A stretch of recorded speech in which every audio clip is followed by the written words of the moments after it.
অনিকেতের জন্য অহনা বিরিয়ানি নিয়ে আসলে অনিকেত তার রাগ করে সব ফেলে দেয়। এমনটাই ঘটতে দেখা যাবে কোন গোপনে মন ভেসেছে সিরিয়ালের আগামী পর্বে। জোড়াবাড়ির সবাই শ্যামলীর প্রশংসা করছে, কেউ অনির কথা বলে না। তাই অনির্বাণ রেগে বলে, সব তো শ্যামলী করেছে, অনি তো কিছু করেনি। এই নিয়ে অনির বাবা ও মায়ের মধ্যে কথা কাটাকাটিও হয়। তখন অনির মা অনির সাথে দেখা করতে প্রতিনকে তার সাথে নিয়ে যায়। এদিকে অনির বাড়িতে অহনা তার বন্ধুদের নিয়ে মদ খেয়ে পার্টি করে। তখনই অনির মা সেখানে চলে আসে। অনির মা সমস্ত কিছু নিজের চোখে দেখার পর অবাক হয়ে যায়। তখন অহনা অনির মাকে ভেতরে আসতে বলে। অনির মা ভেতরে যায় না, শুধু অনির সাথে দেখা করে বলে, তুই খাওয়া দাওয়া ঠিকমতো করছিস না, তাই তুই অনেকটা শুকিয়ে গেছিস। অনি বলে, আমি ঠিক আছি মামুনি, তুমি ভেতরে আসো।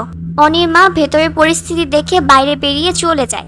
এইদিকে অহনার কাণ্ড দেখে অনি খুব রেগে যায়। অহনা তখন অনির কাছে বিরিয়ানি সামনে নিয়ে আসে খাওয়ানোর জন্য। অনি রাগ করে সব ফেলে দেয়।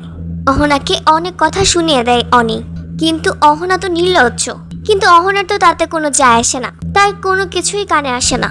অনি তখন অহনাকে অপমান করে বাড়ি থেকে বের করে দেয়। এদিকে অনি যে ঠিকমতো কিছু খায়নি, তার জন্য তার মায়ের খুব চিন্তা হয়।